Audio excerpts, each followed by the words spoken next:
that bread and butter? Yeah, I know, it's permanent marker. Unlike yours. It's not moving at the moment. Oh, it kind of is now. I love you. Thank you, love you too. It's kind of familiar, but also different. In your Good morning everyone and welcome to another vlog. Hello from Disney's Contemporary Resort with this phenomenal view. I'm on the 9th floor of the main tower of the Contemporary Resort and I've got this wonderful theme park view where I can see the Magic Kingdom, I can see the castle. I feel so lucky to be here. I'm only staying here for the next 3 nights. I checked in yesterday. The check-in process was very easy as well, actually checking out from Animal Kingdom, which by the way was very difficult saying goodbye to those giraffes. But yes, apart from the difficult part of having to say goodbye to that fantastic new Animal Kingdom lodge with those animals and the giraffes, the rest of the transfer was absolutely easy. I got an Uber actually from Animal Kingdom lodge to the Contemporary. It took about maybe 10-15 minutes. Uber driver was lovely. He actually had 5-star rating, which I don't really see often, at least not in the UK, so that was pretty amazing. And the Bell Service cast members as well at Animal Kingdom Lodge helped me kind of move my luggage just because I had a couple of extra shopping bags that I need to try and sort out before I travel back to the UK. But what a fantastic view we have here. I feel so lucky to be here. The Contemporary Resort again has been one of those resorts that I've always wanted to stay at, not as much as Animal Kingdom Lodge. The actual resort per se doesn't really interest me that much, although the rooms are beautiful, and make sure you are subscribed because I've already filmed a room tour, so that should be coming up at some point in the future. But really mainly for this view. Like, who doesn't want to have a theme park view? Who doesn't want to be able to watch over the Magic Kingdom? I mean, you can see Space Mountain, you can see Tron, because Tron is opening in a couple of days time officially. It's been obviously doing soft openings for a while now. But yeah, of course, the castle as well. There's a little bus going through over there that has Toy Story on it, and I think hopefully that should give you a hint as to where we're going to be going today. That's right, today is my last Hollywood Studios day on this trip to Florida. I'm looking forward to it. I've got a reservation at Hollywood Brown Derby. The only reason I booked it mainly, well, I've been wanting to try that restaurant for a while, but the main reason I did it was because it came as a dining package. So by booking the restaurant, I will hopefully get a reserved and good seat for Fantasmic later on this evening, which I haven't actually seen it. Can you believe it? So that's the main reason. I think it's going to be a set menu, a little bit different perhaps to the a la carte menu because it's, you know, for this dining package. So yeah, we'll go and see how that goes out and, you know, what the view is going to be like, so make sure you're tuned in for that. I'm not going to be spending too long though in Hollywood Studios, I don't think, because I've done most of the things that I want to inside that park. I actually went to an after hours event, which the vlog for that will be coming up at some point in the future too. So yeah, we'll just kind of see what there is available. I have bought Genie Plus just in case, and I've already got a reservation for Mickey and Minnie's Runaway Will, because I would quite like to do that one more time because it's a new ride for me and I have only really done it a couple of times so far. And then I think if I can, I might pop over to Epcot for a couple of hours to maybe do a couple of rides there and use my Genie Plus there, because I'd quite like to do Ratatouille there if I manage to get a, you know, Genie Plus reservation for it. And maybe a couple of other rides, we'll see. But as you can see, I am wearing my Toy Story t-shirt here. This is a Cakeworthy t-shirt. I am affiliated with them. There's always a link down below. If you can check it out, you can get some money off of your purchase from Cakeworthy. But yeah, let's have one last look at this phenomenal view. I love all the Disney buses as well, honestly. But yeah, the main thing, of course, this view. The castle is huge. It looks so good, and I really like the layover for the 50th, and apparently considering today is the 2nd of April 2023, the 50th anniversary celebrations officially ended a couple of days ago, and they have still kept the 50th castle. It still even has the 50th logo on it, so I don't know what they're going to do with that, but I quite like the decor as it is. I prefer it to the white way of the castle, you know, what it was the original with Cinderella's castle. So yeah, I'd love to know your thoughts though. Do you prefer the castle like this, or did you prefer it when it was just kind of a bit more plain?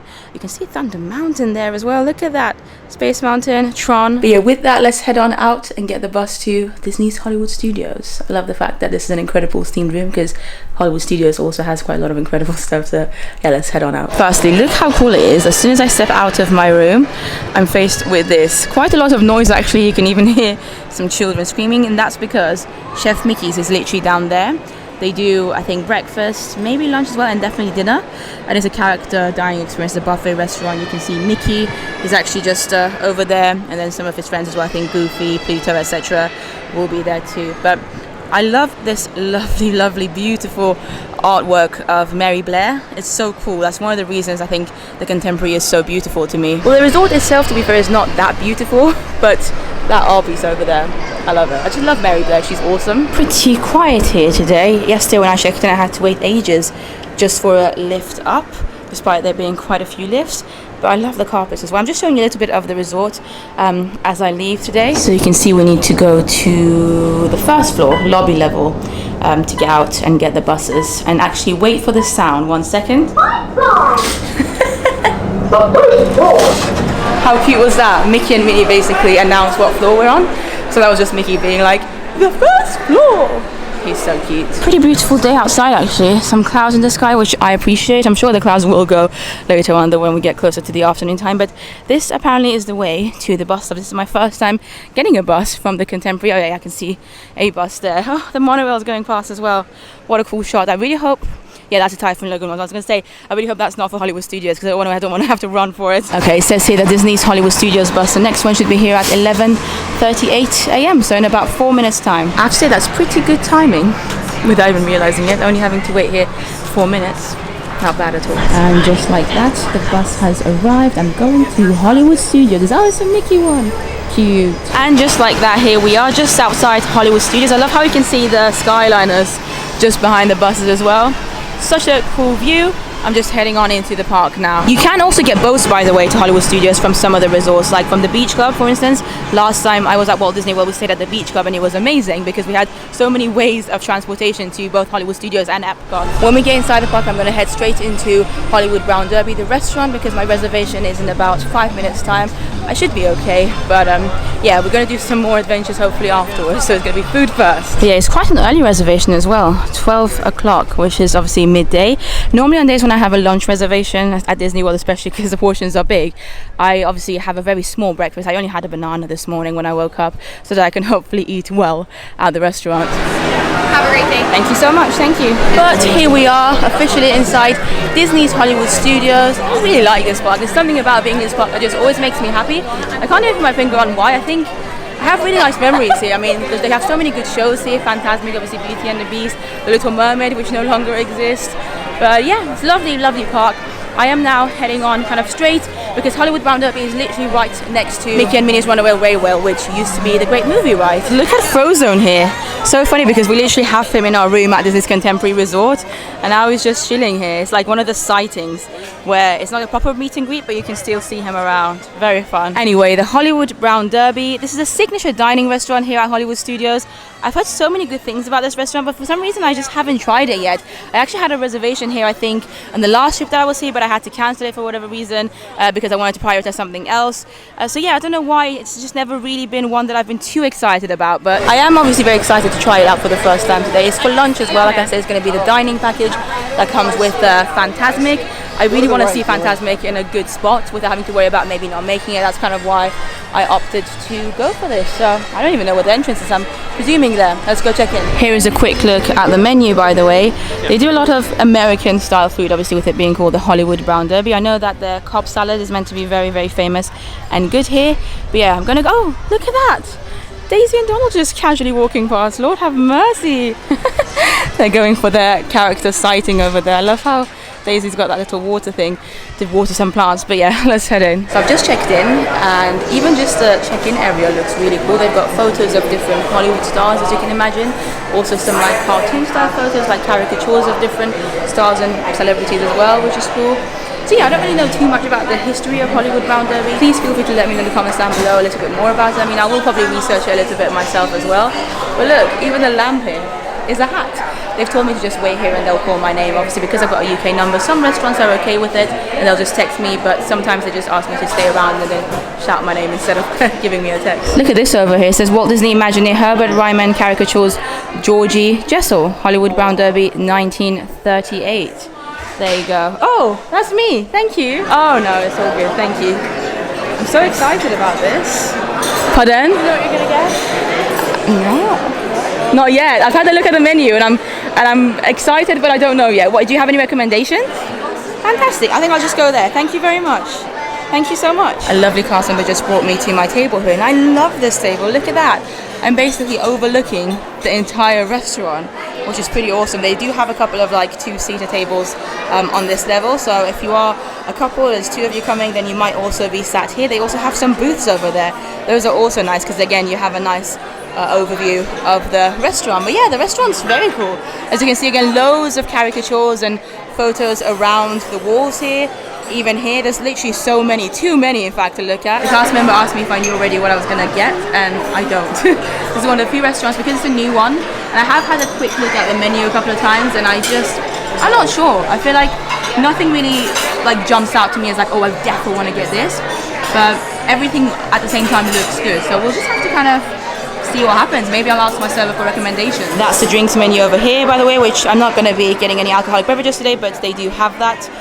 But the actual menu here, which I think is probably the exact same menu to be fair as the regular menu.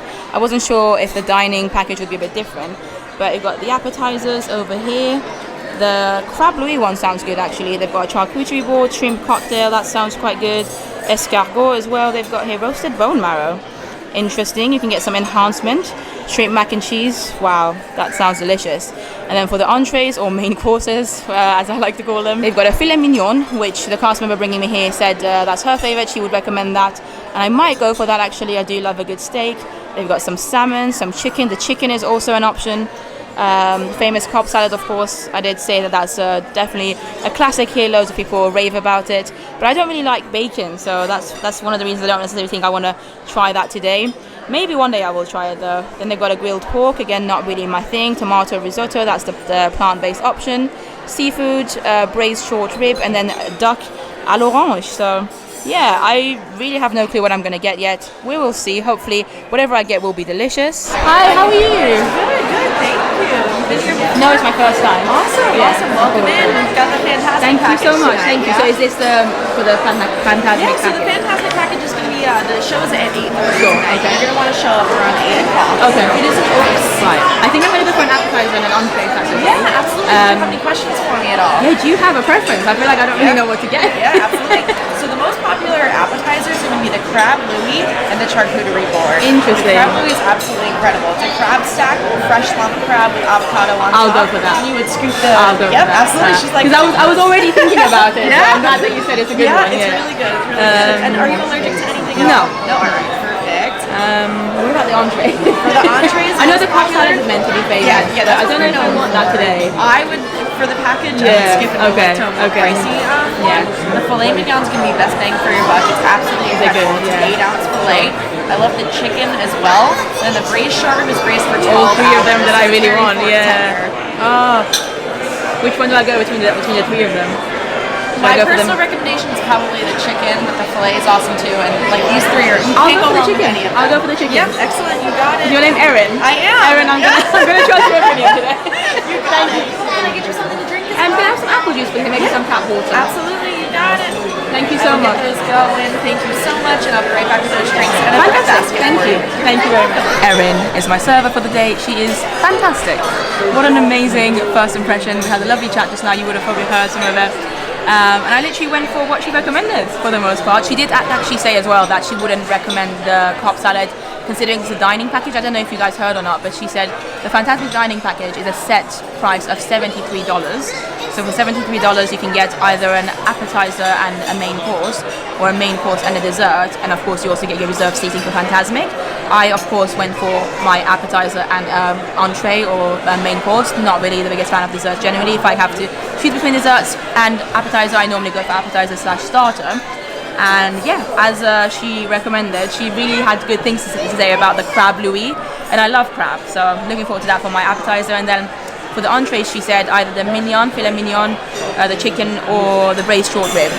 And yeah, I decided to go for the chicken because she said that's her personal favorite. So hopefully it'll be good. I enjoy a nice chicken. In case you have more of a sweet tooth than I do though, and you want to get dessert rather than an appetizer for this dining package, these are the options. So they've got a grapefruit cake, creme brulee, chocolate coconut cake, and the decadent chocolate cake. They all sound pretty good, to be fair. You do also get a soft drink included in the package. So for $73, you also get a soft drink as well as a main course and a starter, or a main course and a dessert.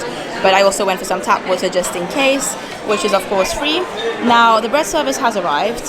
This is butter with some red Himalayan salt on top of it. You can see the salt. It looks beautiful. Like, it just, butter has probably never looked as beautiful, to be honest. And then we've got the bread over here. I'm very much looking forward to it. I am quite hungry because, as I said, it's 12 o'clock and I haven't really eaten anything apart from a little banana, and that was quite a while ago.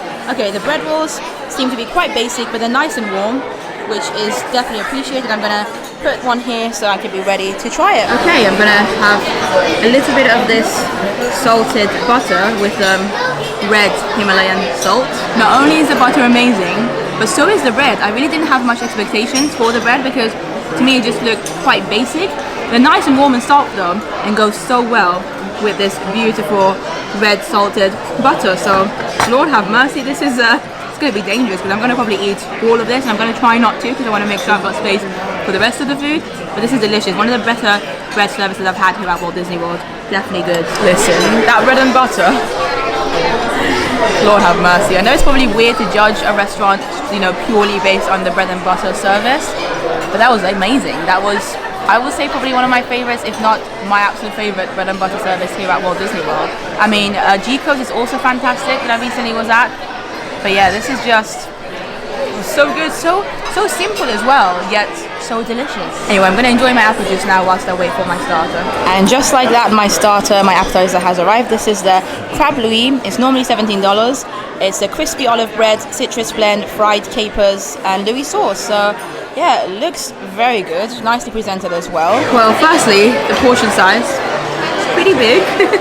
And don't forget, I've eaten quite a bit of that bread and butter already. Not the whole thing, but quite a lot of it. So you see how I'm meant to eat this? I think I'm meant to, the way my server described Erin, she said the crab is kind of under these little breads, and these breads are these lovely kind of olive oiled crunchy breads. You can see one over here. And she says you just kind of put the crab on them and take a bite. So we'll give this a go. There you go, we've got some crabs here, we've got some of the greens as well, the bread of course.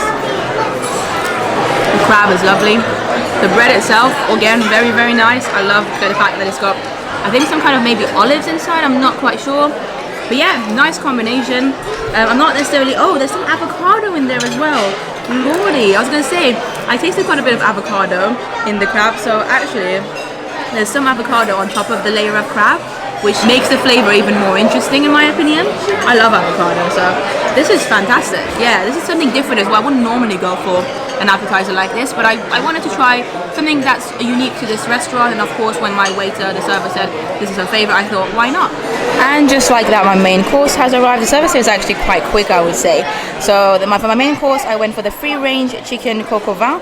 It's a pan-fried potatoes, Thai confit, trumpet mushrooms, smoked bacon, and red wine sauce. So yeah, this would normally be $35. I'm probably not gonna eat all the bacon, we'll see. It looks delicious though, and a pretty good portion as well. Like again, this is my hand. This is quite a large portion. I'm already pretty full, I would have to say, from the crab and also all that butter. Oh, I'm so sorry. Can I get some cutlery? I'm so sorry. Oh yes. Thank you very much. Thank you. So let's give this huge plate of chicken, potatoes, mushrooms, and some bacon and red wine sauce a go. This is a lot of chicken. I'm pretty sure it's chicken breast as well, which normally I do prefer dark meat, like thighs and stuff, but I don't know, maybe there is some thigh in there, who knows. We are going to give it a go though. The red wine sauce, I'm just dipping it into it. Firstly, that sauce is excellent, so I can't really even judge the chicken yet because the sauce was very overpowering. But the chicken as well, from what I can tell, is cooked pretty well. It tastes good. Let me just have the chicken on its own though. Yeah, the chicken is good on its own as well. It's good chicken. I probably wouldn't have it on its own though. I like the red wine sauce. So the red wine sauce I think is kind of needed. But the chicken is delicious as well.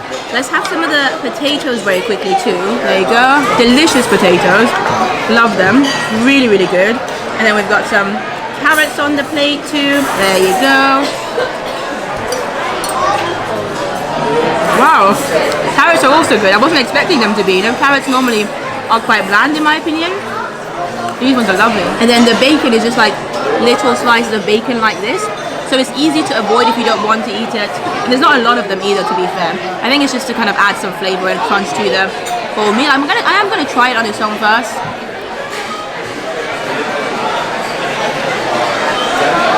It's very bacony, and like I said, I'm not the biggest fan of bacon, but it's a good dish overall. I'm a fan of it. Oh yeah, there's also some mushrooms here. Quite a lot of these mushrooms. Some people might not love mushrooms. I actually love them. I'm gonna eat all of them. Those two anyway together. I love the taste of mushroom. I don't really understand people that don't enjoy it. It really gives the dish kind of like an earthy flavor. And I love it because you've got the red wine sauce there with the chicken. It's just a combination of flavors on this dish, and also on the crab as well, which I'm going to talk a little bit more about later. The flavors have been phenomenal on both of these dishes, both on my starter and this one. And both of them, especially this one, quite a generic food item. You know, some chicken with some red wine sauce. You wouldn't think it's going to be something exceptional, but it kind of is. This has been amazing, and I'm going to enjoy the rest of my meal now. And I guess I'll get back to you after I finish. Well, I have finished my food. I ate most of my main course, but I couldn't finish it all, unfortunately. I was too full. It is currently 13:05 as well, so I've only been here for about an hour and I'm already done. The service has been very quick. It's been good, like the server's amazing, but it's been very, very quick. It's just not what I'm used to. I also wanted to show you this as well. Fantasmic, 8:30 p.m. Today's date is the 2nd of April 2023. My server said I obviously need to kind of keep that on me and show it on my way into Fantasmic later on. So there you go. I also like to take a photo of important things as well, just in case I lose them, because I know I never will lose my phone. But yeah, you need to hold on to this. Hopefully it will give us a good seat for Fantasmic later. But that food, this meal that I'm still at, even though it was quite a fast-paced meal, and I understand that it's just like an American way of doing things. In America, in the US, I think they prefer it to be faster. People complain when it's slower. I'm more of a French, European type of girl. I prefer my meals to take a bit longer. So like I would have preferred to maybe have just a little bit more time in between the two courses, and of course the bread service as well, because it was like bread service came, as soon as I was finished, the next thing came, then it was the next thing, and I think that's what Americans like, which is fine. I understand. I'm in America, I'm gonna go by the customs, but to me it's just so weird to have finished a whole meal in like 1 hour. Like a meal like this, you know, quite a full meal as well, a signature dining experience. I would have thought it would be more of a 2-hour meal from my just preference, I suppose. Regardless though, the meal was fantastic. The starter, as I said, that crab, delicious. Like I didn't want it to end. The more I ate of it, the more I loved it. And the flavors with the avocado, the olive bread, it was so nice and crunchy. The sauce as well that they used on it, so good. It was genuinely delicious. I think I preferred my appetizer to my main course, and that's saying a lot because my main course was also delicious. The coq au vin, the chicken in wine. Yeah, that was also good. Simple but really good. The chicken was cooked really well. The wine sauce I enjoyed. I liked the potatoes, even the little bacon pieces. I ate them for the most part. I ate most of them because they actually added quite a bit to the taste. I feel like they added a bit of saltiness, a bit of flavor, a bit of crunch, and the mushrooms were good. Yeah, everything. The carrots. It was a lovely, lovely meal. I'd love to come back here and maybe try something else one day. I know that their filet mignon is meant to be good, of course, the cup salad as well. So maybe one day I will come back. I'm glad I did come here though. And I've got this now, which was the main reason I came. But let me quickly show you the bill as well. So it's $73. As I said, it's a set price of $73, but of course we're in the US, so you have the tax added as well, which then comes to about $77.75.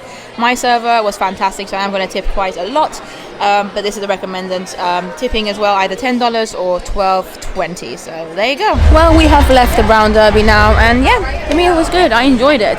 I think compared to, for instance, Gico, which is another signature dining experience, I do prefer Gico for sure.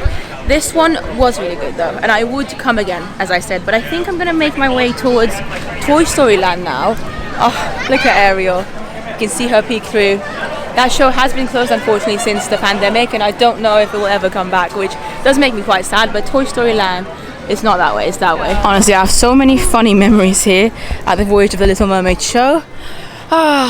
I wonder what Disney will do with this building, you know. But here we are currently walking towards Toy Story Land here at Disney's Hollywood Studios. I love that they have Woody welcoming everybody. My favorite guy. Howdy, I'm Sheriff Woody.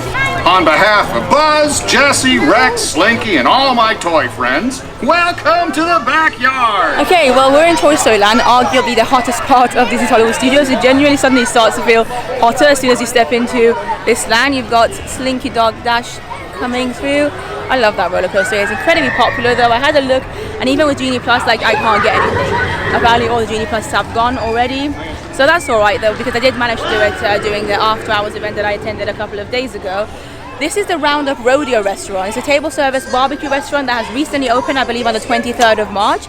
So really not long ago. Again, reservations for that are very, very hard to get because it's a very new restaurant. And to be honest, I'm not a big barbecue fan either. However, I do really want to go there one day, hopefully on my next visit, because I love Toy Story. You guys, I mean, look, I'm wearing a Toy Story t-shirt. You guys know if you've been following my journey for long. Even my backpack today is like a green alien one. Like, let me actually show you my backpack, because this is a Vans backpack that came out. It was released about, I want to say in 2018 or 17, so a while ago.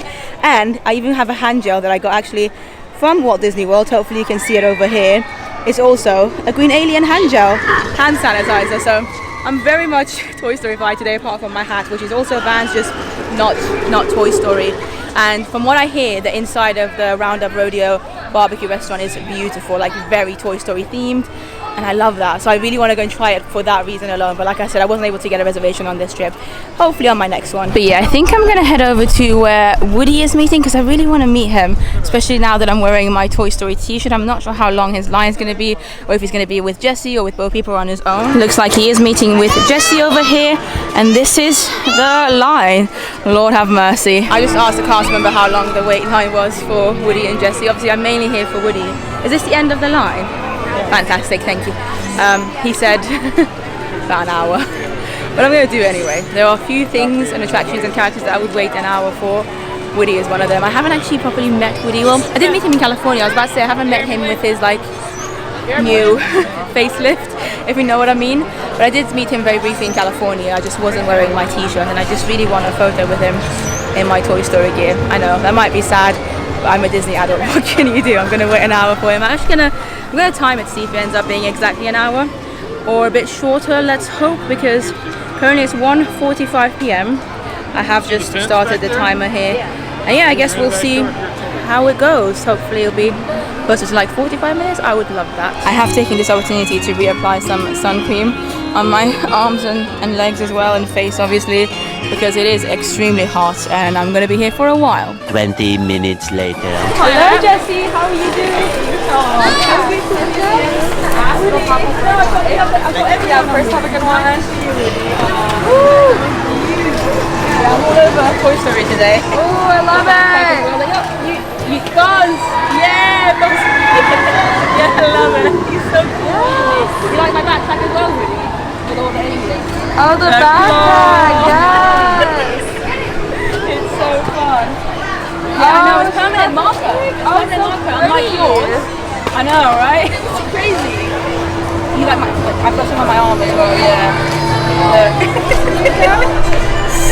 Yeah, when it rains. I know. You're Andy on your shoe. You got it at the moment. I know. Yeah, you've been okay. Did you get some photos, guys? Big smiles. Ready? 1, 2, 3. 1, 2, 3.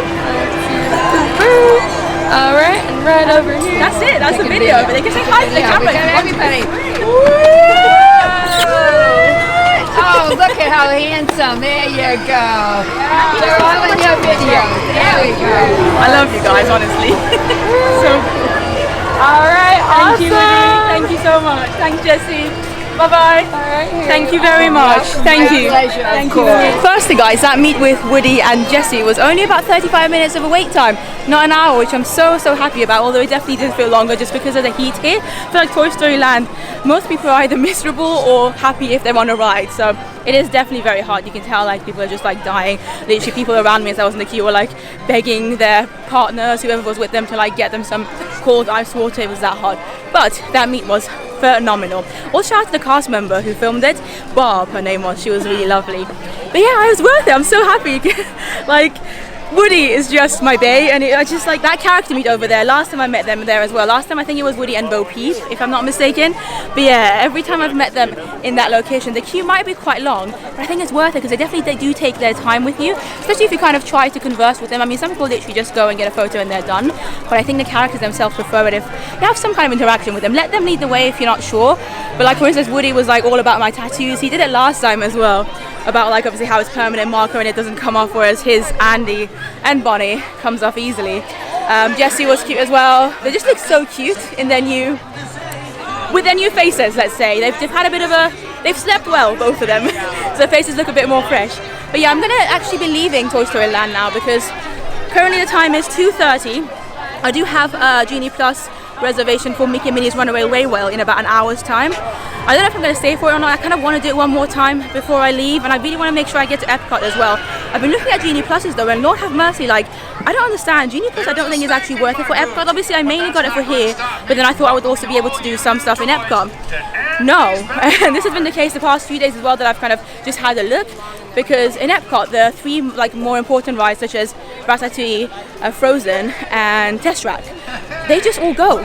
They never have Genie Pluses for it as far as I can see anyway.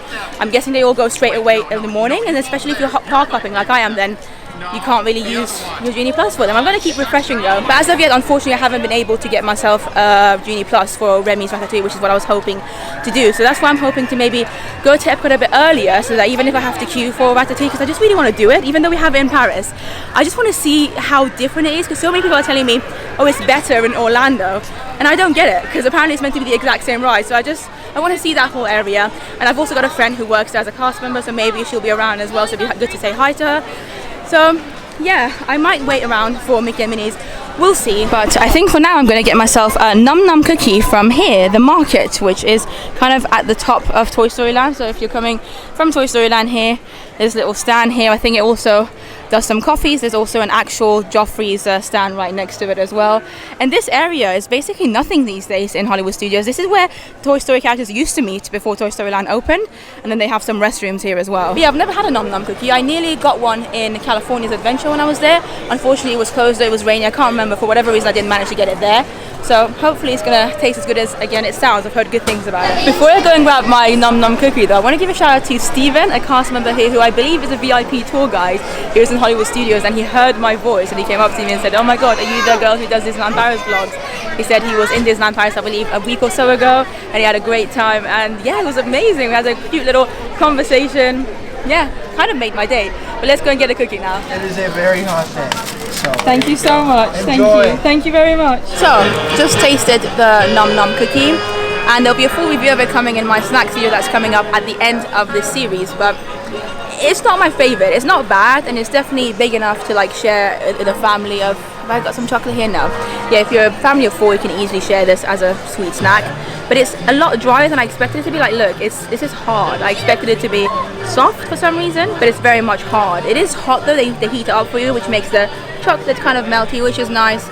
The actual texture of the cookie is not my favorite. I'm still going to try and eat as much of it as possible, but I wouldn't get it again.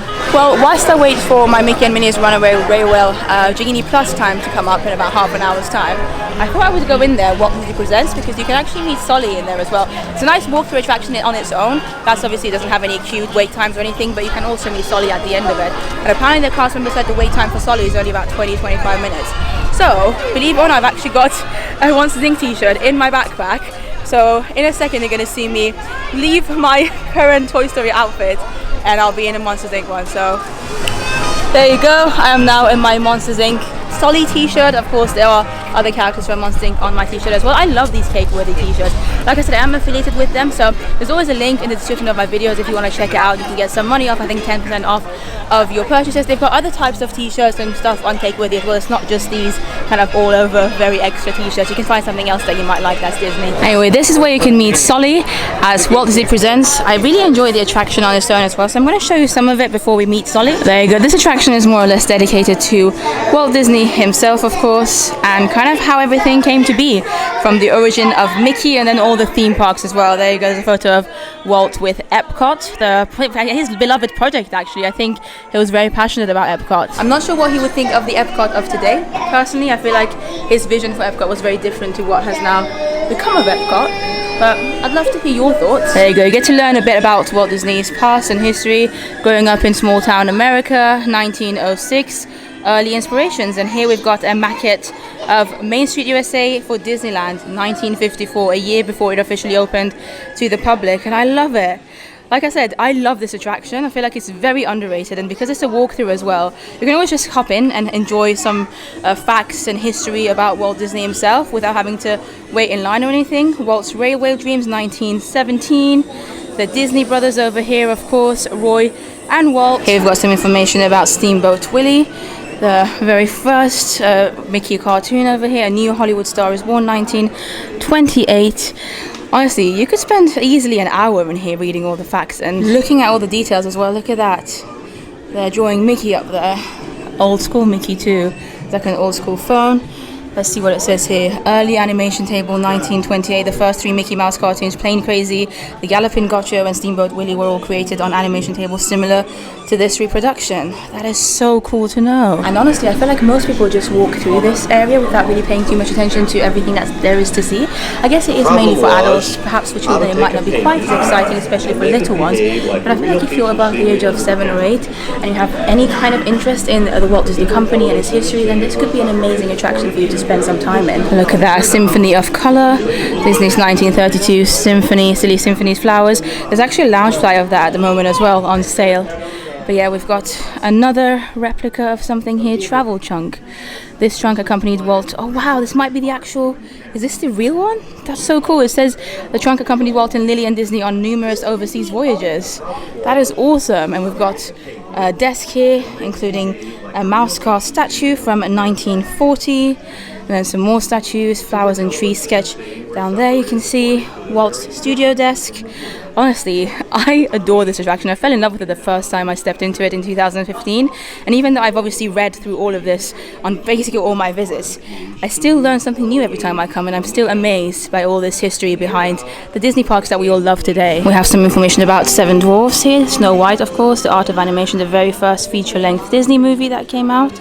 And then here is some information about Fantasia, one of my favorite Disney films, and quite underrated as well in my opinion. Look at that, Mickey's Milestones. Very cool. Oh, Song of the South over here. Fun fact for you, I grew up watching the Song of the South and I really liked it. Of course, now that I'm older, I understand the controversy behind it, and I fully am respectful of, you know, Disney's decision to get rid of Splash Mountain, etc., and retheme it. But as a child, Uncle Remus was my hero. I absolutely loved him, and I really liked this film as well. We would watch it quite a lot on VHS. And fun fact, it's actually never been released on DVD because of the controversy. Disney just kind of kept it as a VHS and just refused to ever make it public. You can't even find it on Disney Plus. But of course it was a different time back then, and I fully understand, like I said, and respect all the decisions to kind of move forward from that controversy. Right now, here we are now entering the theme park area of this attraction. You can see the beautiful Sleeping Beauty castle from Disney, and I absolutely love this castle. I definitely prefer this castle than the one in Magic Kingdom here in Florida. Even though it's smaller, there's something about it, like when you see it in person, it's just so cute and so magical. This is a reproduction of the original model of Disneyland Sleeping Beauty, and the fact that obviously Walt Disney himself has walked through it, I think makes it even more special in some way. And then you can see some more information about how the parks developed, how Disney developed. These are the Musketeers, however you want to call them, is when it kind of first became a thing. Very cool. Look at that hat. I love that logo. And we've got Disney's Pinocchio over here. What have we got over here? Let's have a look. Oh, the Jungle Cruise. Of course, a huge model of the Jungle Cruise, which is so cool to see. Now, Jungle Cruise has never been one of my favorite attractions, but it is still cool to see the mockets for it. Look at that. Paradise Pier. This is California Adventure. You can see Mickey's Fun Wheel over there. I love this park, and I do have some vlogs from California, recent ones as well, if you want to check those out after you finish watching this one. But yeah, what an incredible park. This ride as well. so good. There's Dumbo up there too. Very cute. Right, here in front of us we are now getting closer and closer to the Magic Kingdom castles. Of course at the moment it doesn't look quite like this because they have, you know, decorated it for the 50th anniversary, but this is kind of the original sketch model of what the Cinderella castle was meant to look like here at Walt Disney World. Very cool, and you can see how big it is as well. Here's some more information about the Florida project over here with some photos of more recent attractions such as Frozen Ever After, of course Avatar, Pandora, Rock and Roller. But yeah, it's cool to see kind of how it all began here and what imagination kind of led to what we're actually seeing in the parks today. And this place here, this is my favorite. This is Shanghai's castle, which I still can't believe that I was so lucky to be able to be there for its grand opening. And I'm really hoping that one day I'll be able to go back. Obviously, Tron debuted in Shanghai Disneyland in 2016, and it's a beautiful park. We've got Paris here as well, our beautiful Sleeping Beauty castle. I do miss it actually. It's definitely the most pretty one. And then we've got Ratatouille original in Paris. Here we've got our Hyperspace Mountain. So yeah, it's kind of showing Disney theme parks around the world. That's Mystic Manor, by the way, in the middle, which is kind of the Haunted Mansion version of Hong Kong Disneyland, which I've also been lucky to been to, and it's a really cool ride. Look at that, we've got a model of Tower of Terror, a model of Epcot, Spaceship Earth over here as well, Epcot 1980 it says over there. The symbol of Epcot recalls the giant scale architecture of classic World's Fair and was inspired by the geodesic dome designs of architect and futuristic Buckminster Fuller. That is so cool to know. I didn't know. So there you go. I've already learned something completely new today. And of course, we've got the Tree of Life back there too. And then of course, we get to Disney Cruise Line, which my experience with Disney Cruise Line is still very limited. I've only ever been on a Disney Cruise Line once, and it was the Staycations in 2021. I do have a short vlog series of that on my channel as well if you want to check it out. But I'm hoping to go on a Disney cruise, like a proper one again soon, hopefully later this year. We've got a statue of Cinderella there. We've got Captain Mickey down there. And then these are the actual ships. Look at that. This is Disney Wish scale model 2021. I would love to try the Disney Wish one day. I've heard really cool things about it. So yeah, hopefully I will be able to actually go to Disney Castaway Cay, etc. one day. It's not going to be anytime soon though. But yeah, look at that. They've got the Aqua Mouse too. I'd love to try that. It looks so cool. And just like that, we have joined the queue for Sulley now. This is where you would end up meeting Sulley. It says Disney Pixar Monsters Inc. experience. Hopefully it won't be too long of a wait. We'll see. I just asked a cast member how long he thought the wait would be to meet Sulley, and he said about 30 minutes, half an hour. So hopefully it will be exactly that. Maybe we'll get lucky again like we did with Toy Story. To be fair, the wait for Sulley isn't even that bad because number one, it's indoors, and also it's quite a nicely themed area with some nice photos of the Monsters Inc. characters around. Hi Sulley, how are you? Thank you so much. Sulley, I've got you all of my t-shirts today. I had to have you and Mike and everyone. See yourself in the name. So cool. Hi friends, we want to come all the way. We're just going to wait right next to me and it's cool. Yeah. Thank you so much, Sulley. Good to see you. Can you do a red contact as well? Thank you, Sulley. Bye-bye. Yeah, of course. Thank you very much. Thank you. Thank you so much. Thank you for your help. Thank you. See you, Sulley. Bye-bye. You look so cute. Well, Sulley was adorable. He's just such a great meet. You can also meet him in Disneyland Paris, but he's a bit more rare in Disneyland Paris. He's sometimes out, but not always, in Walt Disney Studios. Also, the wait time was only about maybe 10-15 minutes, so really not bad at all. I would highly recommend the meet for Sulley because normally, because it's like at the end of an attraction, a lot of people don't realize that you can actually come and meet him. But he's worth it, and he's very cute. And then at the end of Meet Sulley, you come to this area which is called the Walt Disney Theatre. Sometimes they have like previews of new Disney films, but I asked the cast member today, and you can see it's starting in 8 minutes. They have a short documentary about Walt Disney himself. So this documentary starts in about 8 minutes, as you saw, and it's 15 minutes long. I've never watched this one before. I've seen previews of other films before. I think last time I was here, I might have watched a preview for, I can't remember now actually. It might have been for Onward, the Pixar film. Yeah, it was Onward actually. My cousin, aunt and I watched a small preview of it, and we thought it was alright, and then I saw the film and I really didn't like it. So yeah, Onward's not a great Pixar movie in my opinion. But yeah, today is a documentary, I think because they don't really have any upcoming Disney movies being released anytime soon. So do I wait for it? It's currently, in case you're wondering, it is close to 4 in the afternoon. I still haven't managed to get myself a Genie Plus for Epcot Remy. So I'm hoping that the wait time comes down, which if it does, I'll just end up queuing it normally. I think I have time for this. I really want to see it. So we're going to do it and then hope for the best. After this, I'll head over to Epcot. I think I should be in Epcot by 5 o'clock. And I'm hoping to get the Skyliner, which should take me straight to France's Pavilion in the World Showcase. 2, 1, 0. Welcome in, everyone. Enjoy the show. Where are you guys going? Move all the way down to make room for everyone. Just know that the top row is reserved for our guests traveling in ECVs, wheelchairs, and their parties. Alright, well, the documentary is called One Man's Dream. It's a 15-minute documentary about Walt, 5 minutes. Obviously, it's a full-on screen, like a cinema screen. So I'm not going to film it, but I'll tell you what I think about it afterwards. That little documentary just finished, One Man's Dream.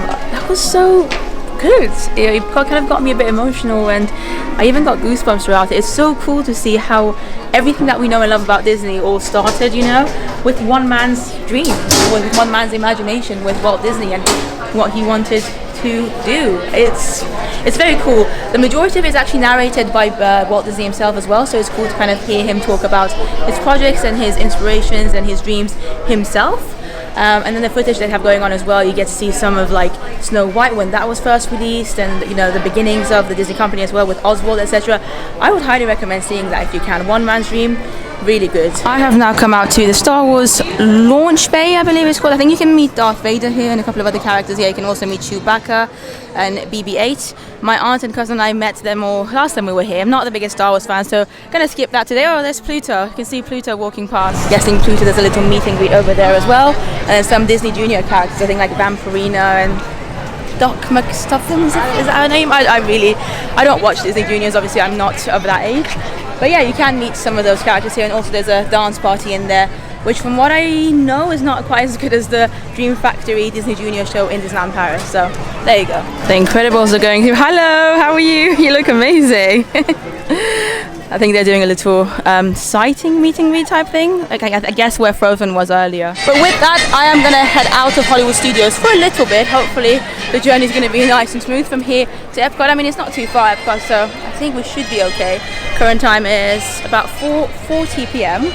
I kind of want to be back in this park by maximum 8 p.m. Fantasmic starts at 8:30, and the cast member at Hollywood Round Derby this morning, earlier, when she gave me the card, she said that even though you have the package and the dining thing, and even though obviously Fantasmic starts at 8:30, she would recommend me getting there at least half an hour early, just to make sure that, you know, I get a good spot, because it's reserved seating, but if you want like a decent spot, you should probably still get there a little bit early.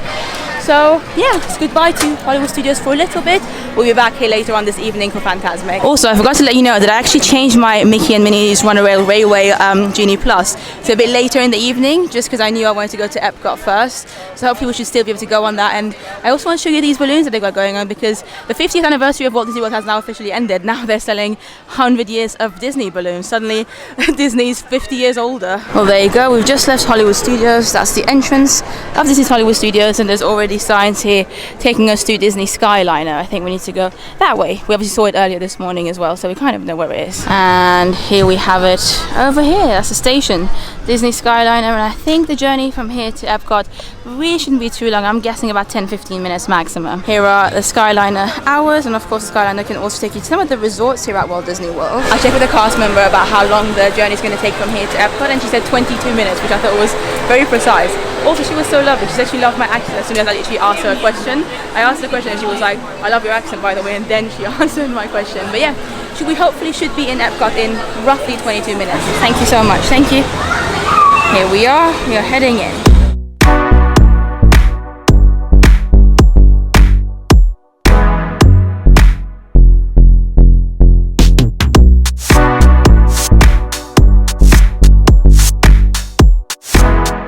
So we've just come off the first Skyliner for the day. We need to change here at Caribbean Beach Resort. This one only took about 5 minutes. I think the next one is about 18 minutes, I think she said. So she needs to figure out where to go now. There are 2 areas. Let's figure this out. Oh yeah, thankfully they have signs everywhere. So as you can see over there, it says Riviera Resort and Epcot. Go that way. So I'm hoping that is indeed the way for Epcot then. Yeah, it's got to be. Look, there's another sign.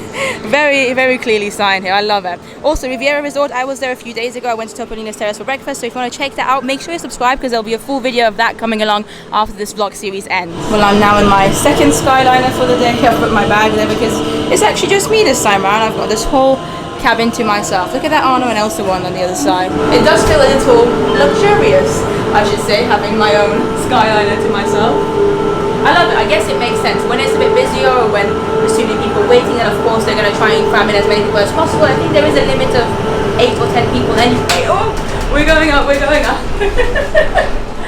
I love that little kind of ascent. The ascent is always quite exciting, and then it's very calming when you're in the skies. As you can see here, there's a Beauty and the Beast one. We're in a clear one as well, so we've got pretty amazing views actually. That's Riviera on the other side. Welcome aboard, Islanders.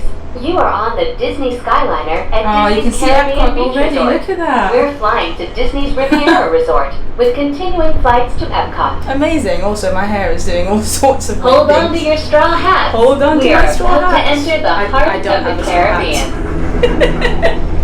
It's a pretty decent view actually coming this side.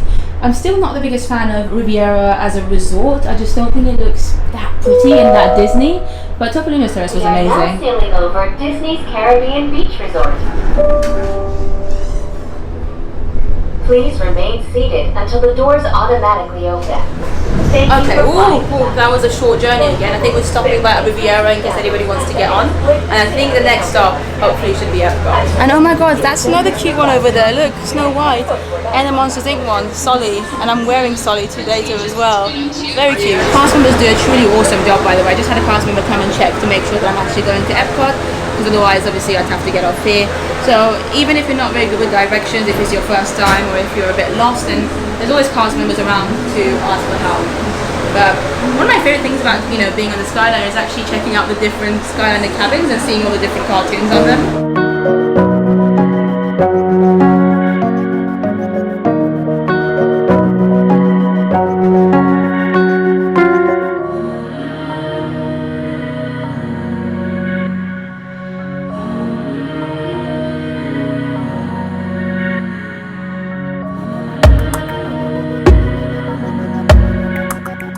We will resume the flight as soon as possible. Thank you for your patience.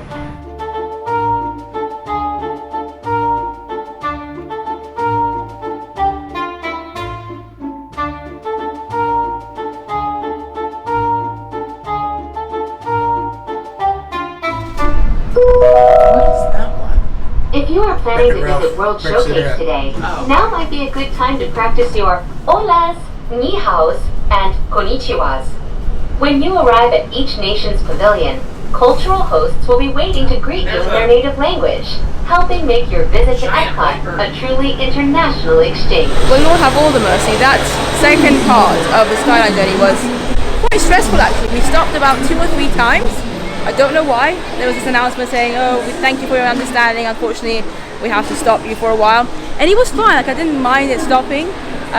But it was, at one point it did start to get a bit wobbly, like kind of going up and down. I wasn't scared, it's just I get motion sick quite easily, so I was really worried that if it continued going on that way for any longer, I would have maybe not felt so great. Thankfully, it only lasted for a few minutes and then we eventually started moving again.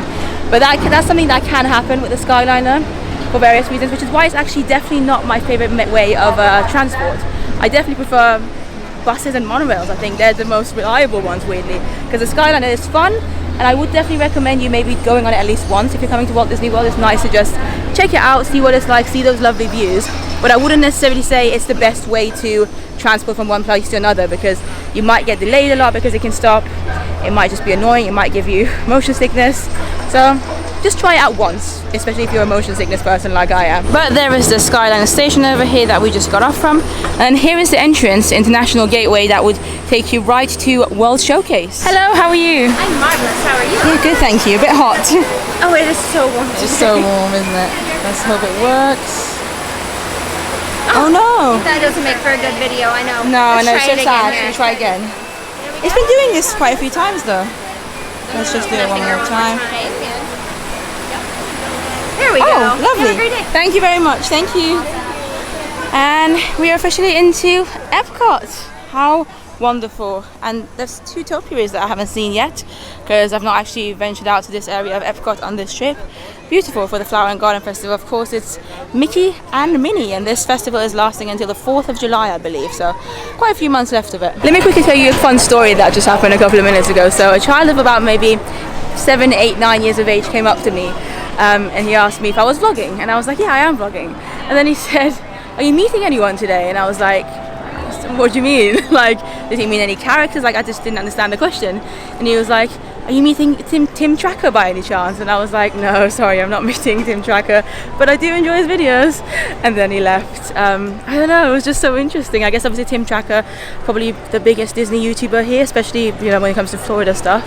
And I guess maybe this child thought that I might have a connection with him just because I also happen to vlog. It was quite a cute moment. And it's interesting seeing the barges from a slightly different angle over here. These are of course the barges used for Harmonious, which has its final performance tomorrow, I think, on the 3rd of April 2023, or it might even be tonight, I'm not sure. So that's a shame, that's going to be gone. People who created those barges, you got your wish, it will be gone soon. Look at the Eiffel Tower there somewhere behind me. It was really cool actually. From the Skyliner you could see some parts of the France Pavilion, including the new Ratatouille land.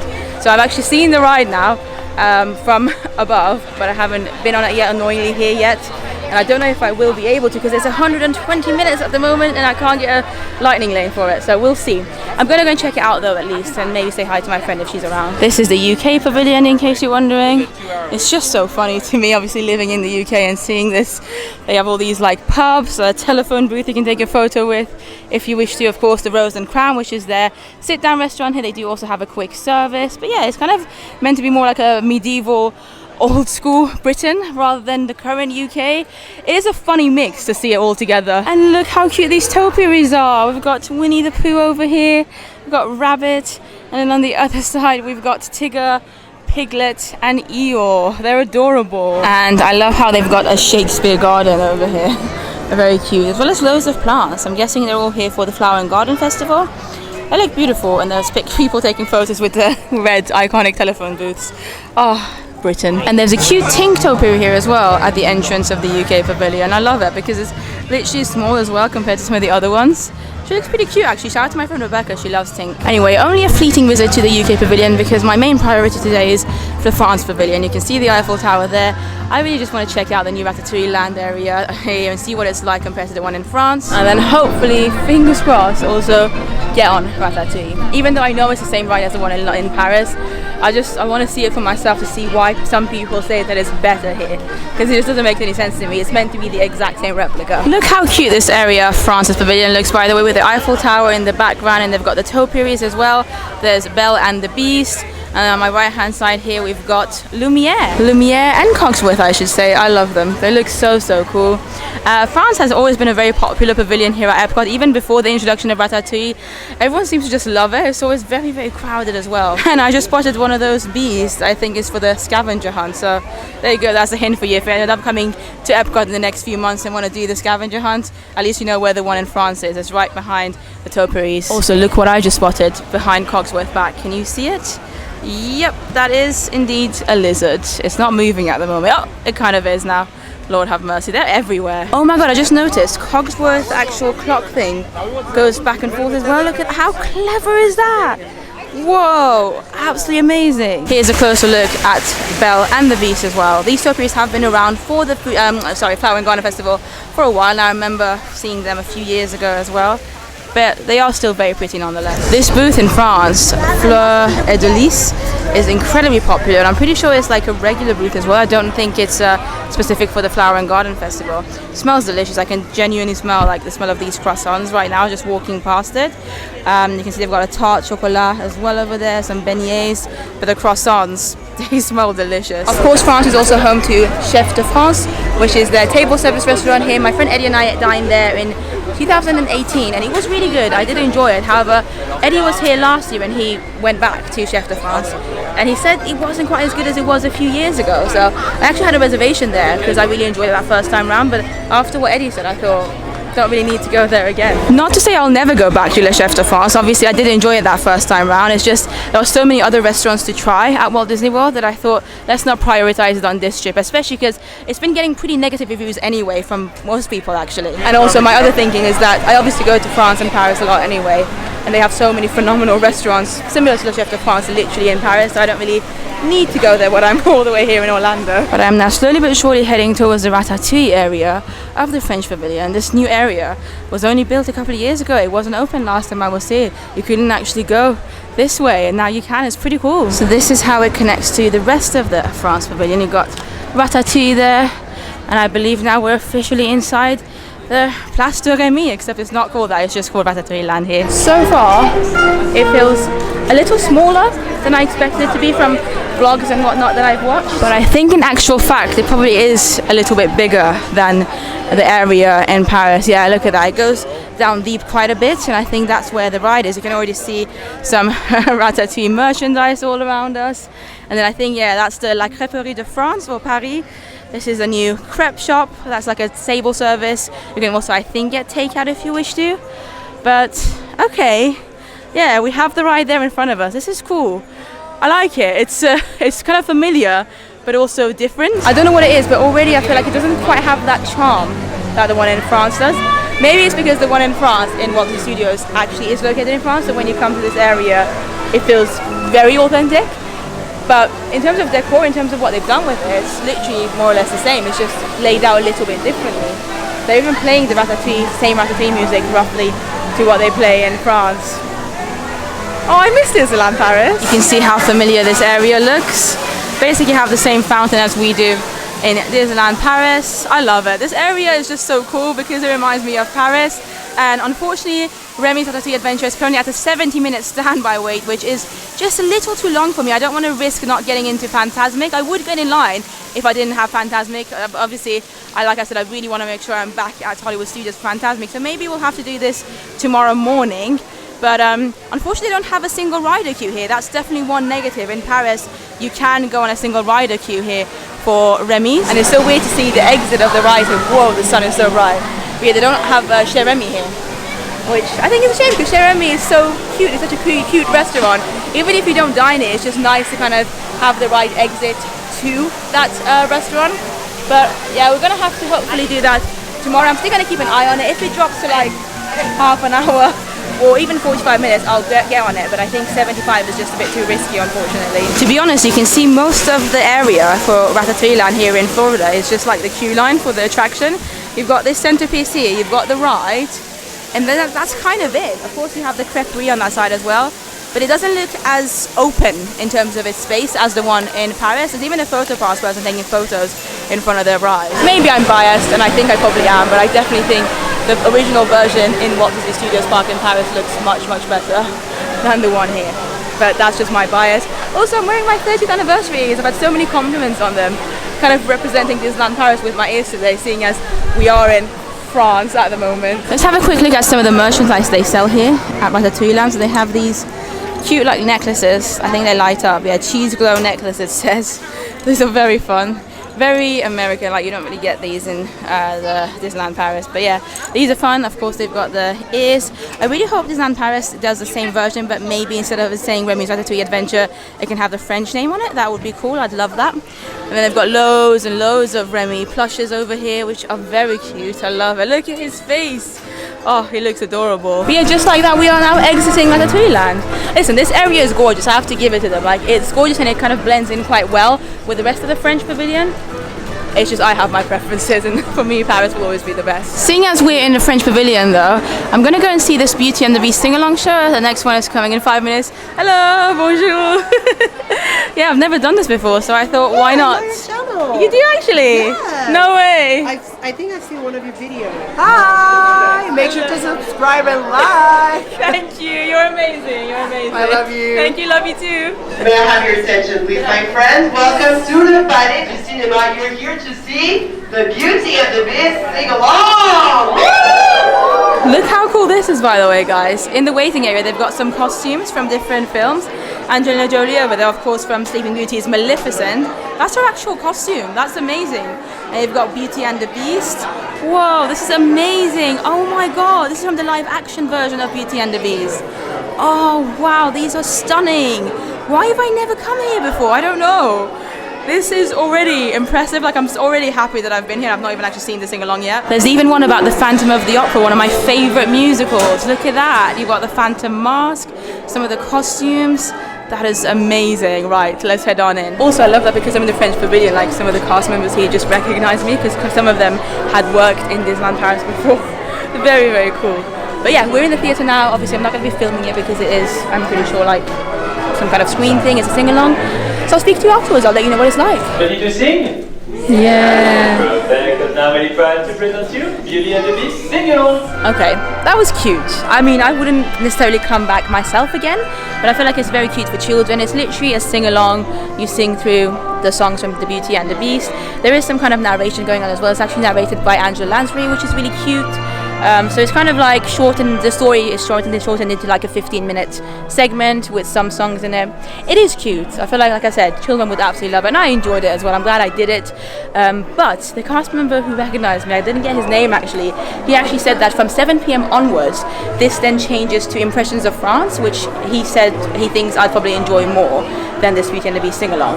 So I might come back literally to the same area and watch Impressions of France as well, because I've never done that either. I've done most of the shows in most of the pavilions, but for some reason I haven't really spent too much time in the French Pavilion before, and look at that.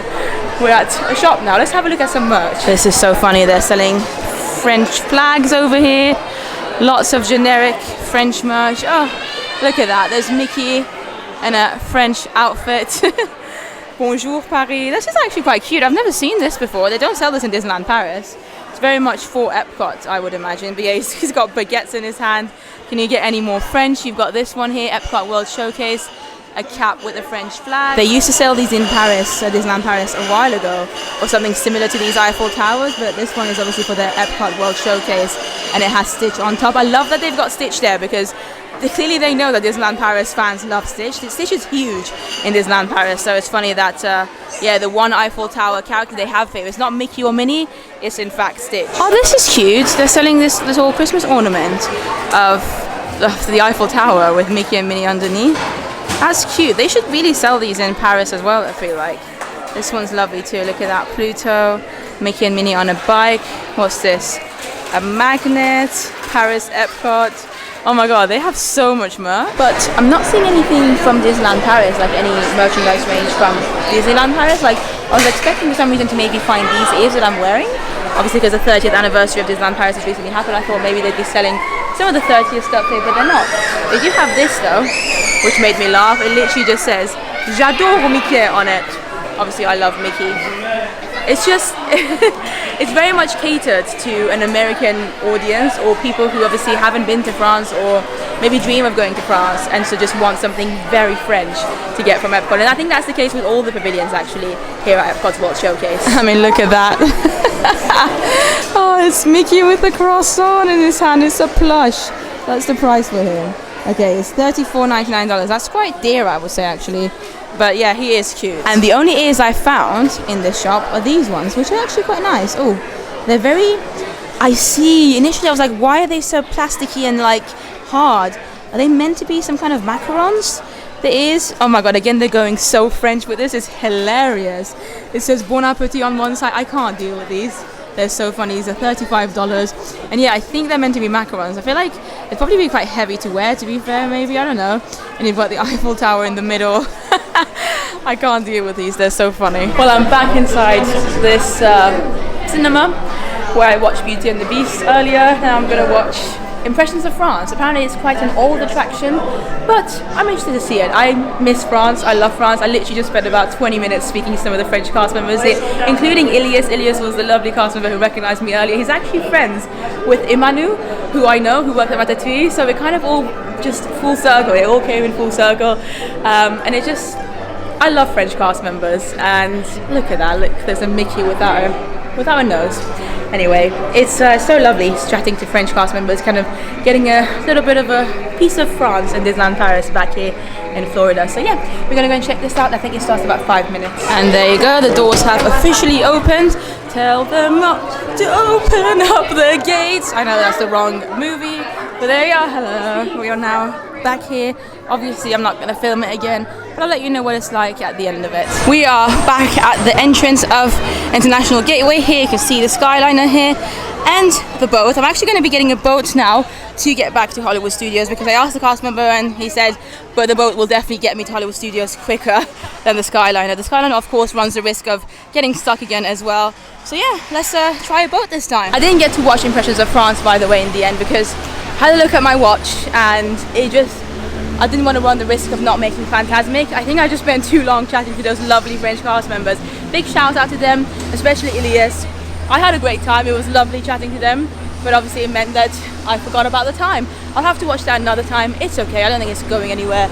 But Fantasmic, I really want to see, and this is my last chance seeing it on this trip. So, change of plans again. I'm actually going to go get the Skyliner, because I spoke to the cast member at the boat, and he said the boat will take about 25 minutes, which is probably going to be a bit longer than the Skyliner. He literally said the Skyliner will be faster. So, now we're here. I am getting a little bit stressed now, because I really want to make sure I'm at Hollywood Studios by 8 p.m. In case you're wondering, it's currently 19:36, 7:36 p.m. My aim is to be sat at Fantasmic by about 5 minutes past 8. Now, how realistic that is, I have no idea, but we'll see. Woo!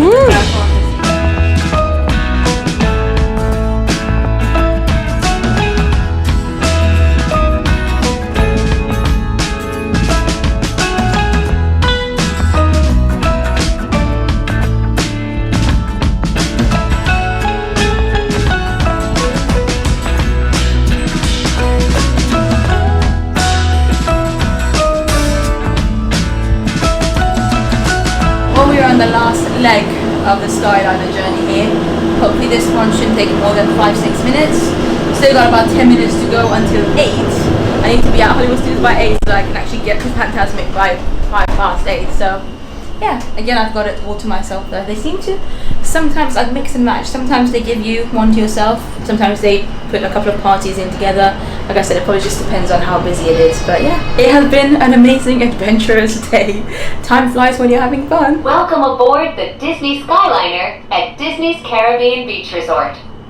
We're flying to Disney's Hollywood Studios.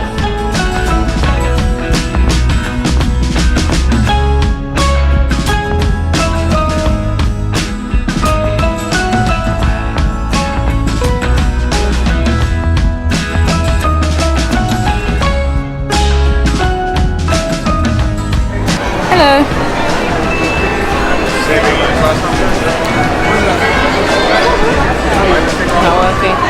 Oh, fantastic. Thank you.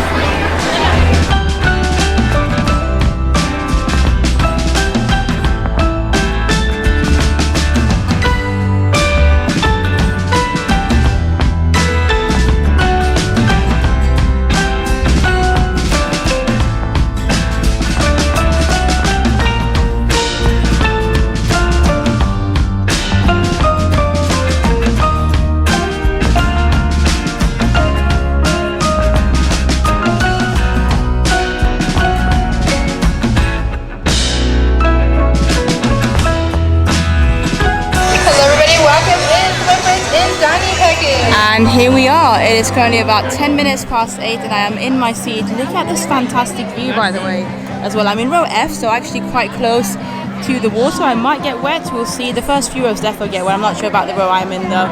But yeah, I'm very impressed about the dining package seating area. There was loads of space available despite me coming in only about 20 minutes before the show starts. So yeah, now it's just a question of waiting until 8:30 when the performance starts. But one thing I love about Fantasmic, I mean the show itself is definitely my favorite nighttime show here at Walt Disney World, but I also just love like the pre-show atmosphere, the vibe here.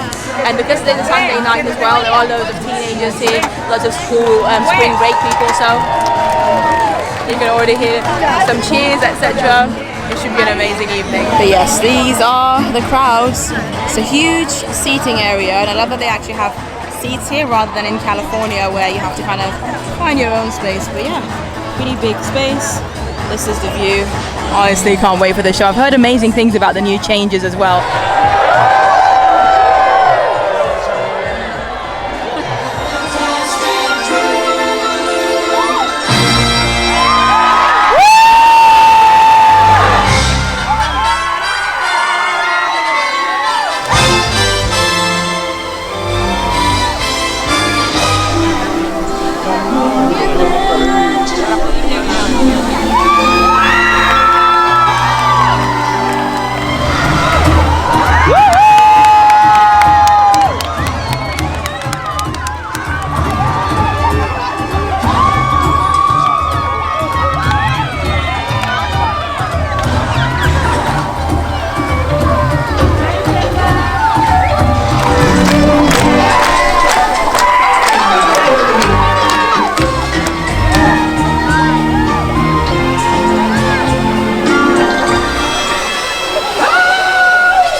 just finished. Fantasmic is definitely the best show here at Walt Disney World, and the new version with the new scenes has made it even better of a must-see show. If you're coming to Walt Disney World and if you wanted to see only one show, one nighttime show, definitely make it Fantasmic. I have cried a little bit, I'm not gonna lie, I got emotional. Seriously, this beautiful mountain here at Hollywood Studios means so much to me. This show, I can't believe what I just witnessed, and the crowds tonight were phenomenal. I expected it to be loud, and it was. You probably heard some of them. Loads of obviously teenagers, school kids around here because it is a spring break, and I think it really adds to the atmosphere. I loved it.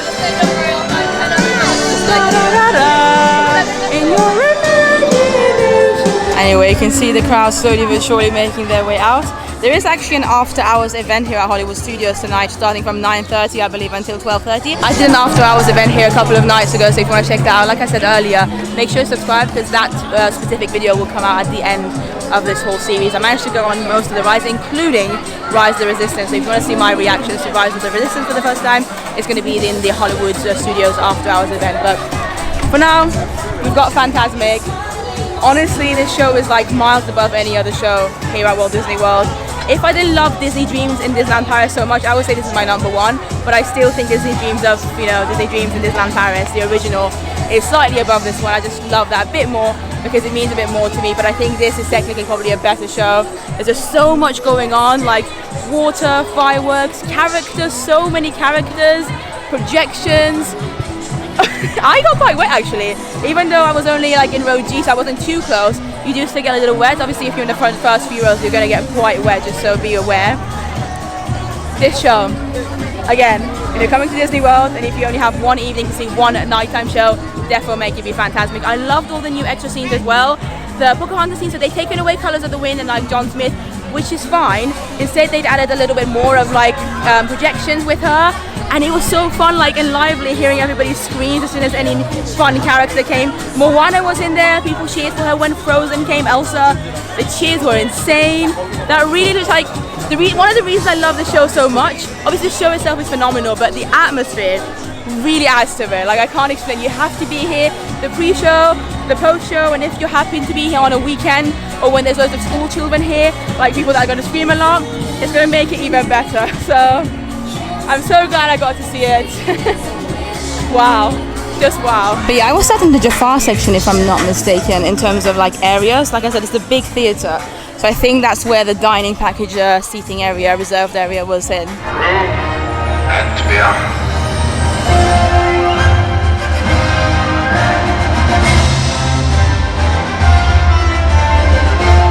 seen what's to happen. All happened before.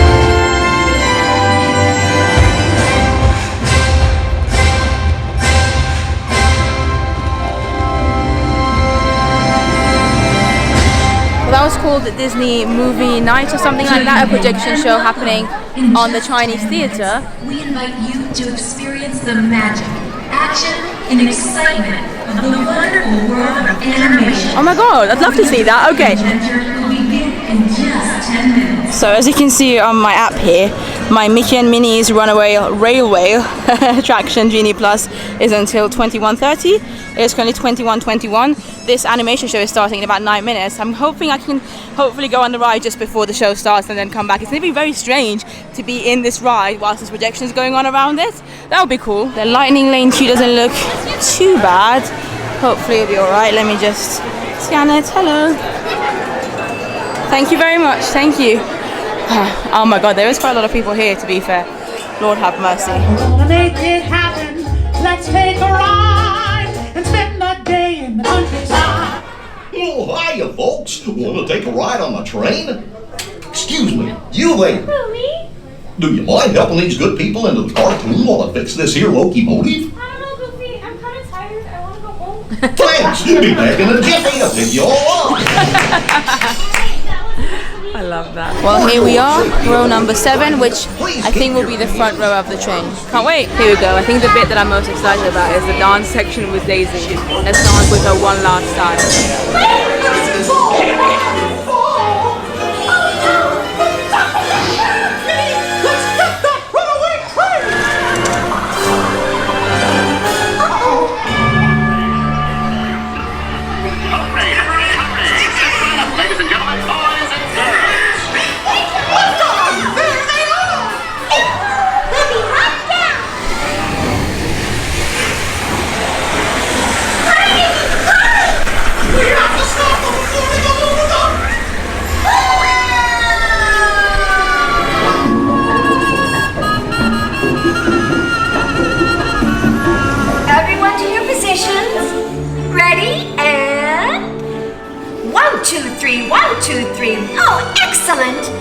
Oh, waltzing so beautifully together.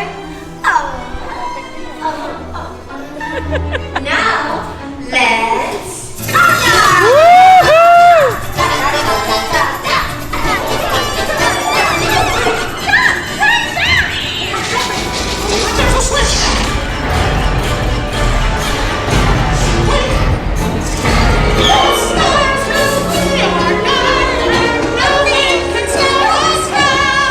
Oh, I absolutely love that ride. Mickey and Minnie's Runaway Railway, which is so difficult to say, but it's such an awesome ride.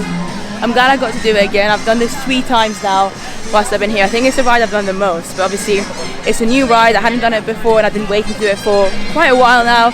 And yeah, it's definitely one of my favorites in Hollywood Studios. It's so much fun, it's so cute. I just love that style of animation with Mickey and Minnie. I watch the shorts all the time on Disney Plus. But yeah, of course that animation projection show on the Chinese theatre has ended now because it is 9:45. I think that must have been like only a 5 or 10 minute show.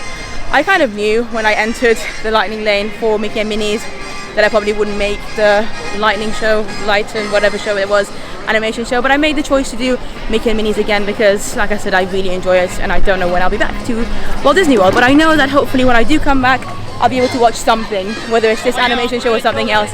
It's a short show anyway, but the ride, I can't like physically go on the ride when I'm not here. The show I can even watch on YouTube if I really want to. But with that being said, Hollywood Studios has now officially closed. It closed about 15 minutes ago.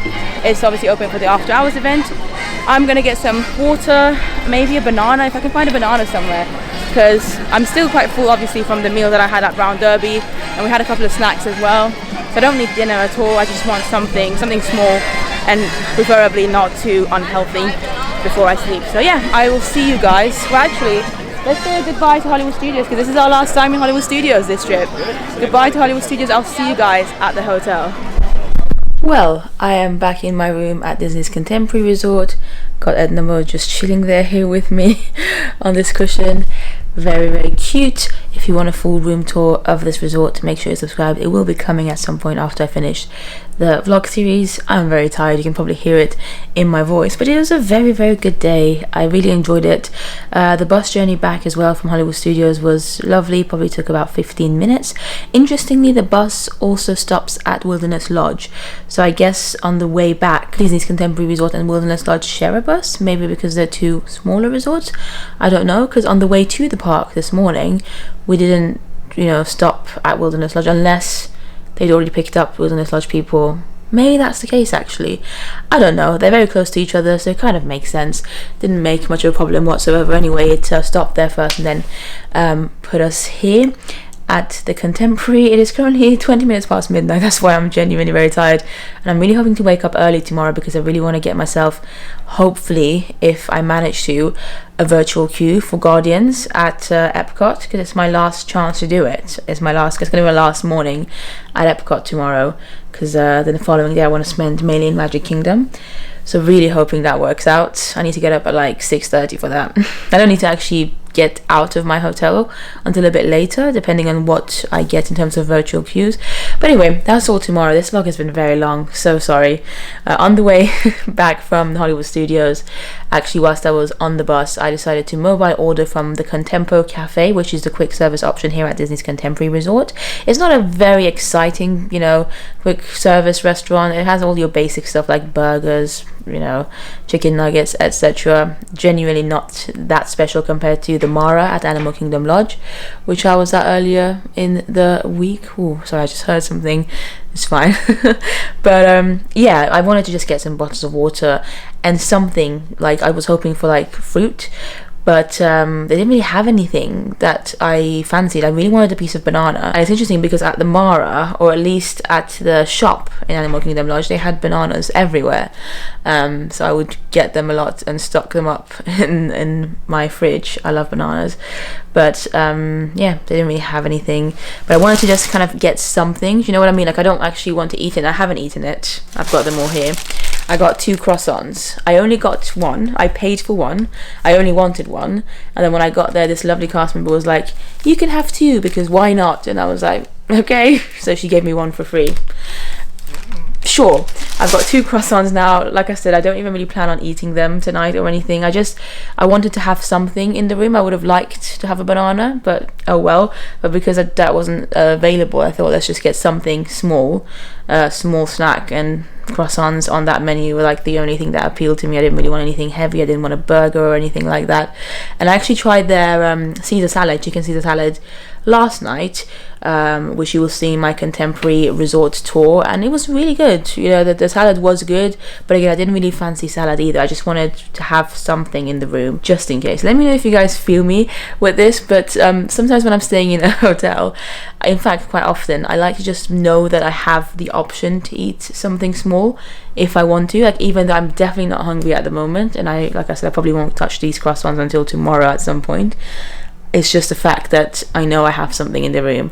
Otherwise I get a bit like, oh, like what if it's like 3 o'clock in the morning, I wake up and not that I even want food, what if I for whatever reason need to eat food? Like what if I start to feel a bit sick, like dizzy, and think, oh, I need to eat something to make myself feel better? Do you know what I mean? I just worry too much about these little things, so I like just having the option of food in my room. You probably didn't care about any of this. I'm so sorry that I put you through it.